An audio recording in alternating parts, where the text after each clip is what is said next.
When I was a child, my mother actually enrolled me into competitive dance, and she did that when I was 3 years old. And so I danced all throughout elementary school and high school. And then once I was around 12 years old, I decided that I don't know, something just came upon me, and I decided that I really wanted to pursue it, trying to be as good as I could be. And so then I started training like double the amount, and my mom would drive me like an hour and a half to go take class in a different city than the one that we lived in, and she would do that 3 times a week.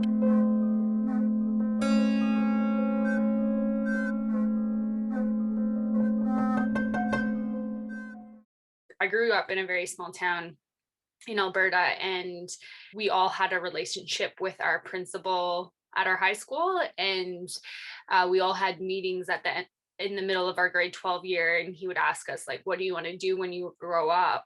um, like, where do you see yourself? How can I help you? And he asked me that question, and I just said to him, I don't know, like I don't know. And he's like, well, you love to dance, right? And he's like, do you see yourself doing anything else?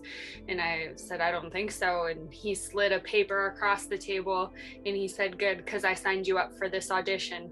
And it was the audition to get into the UFC, University of Calgary's dance program.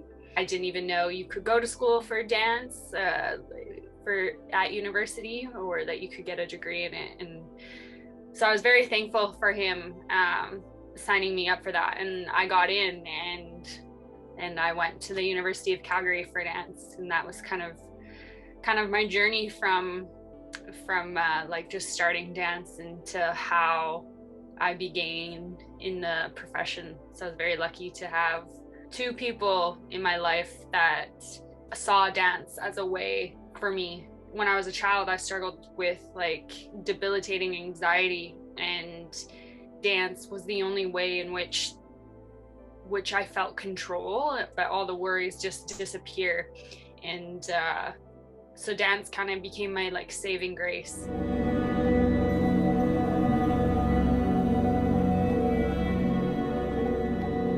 And I think to this day, that's why I'm still so passionate about it.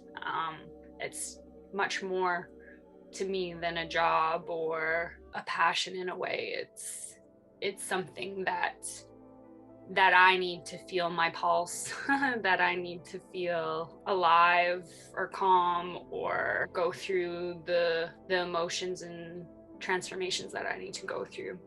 I think I realized the choreography portion while I was at the University of Calgary. The degree there has a huge focus on choreography, and I took that stream. I've created many works, and some of them have had very vast themes. One being the effects of social media on us, one being climate change, one being like resurrection. Sometimes I do come in with these very, very big, deep themes, but I would say I have a huge fire behind me of how women are portrayed in social media, the media, and the box in which women are supposed to conform to of what is feminine. Also of the box in which dance has labeled what is feminine. And I'm really not interested in how in which dance has labeled what is feminine. A lot of my work is about shedding those expectations and going into the work and seeing what is raw. But I'm interested in women moving in a more primal, raw, aesthetic state. You know, in my work, we dance with our hair down. We don't wear makeup. The hair has coconut oil. Trying to come from a state that is very organic, very coming out of the cocoon. Like what were we when we were our most primal self? What were we when there was no, or what could we be if there's no distinction between anything?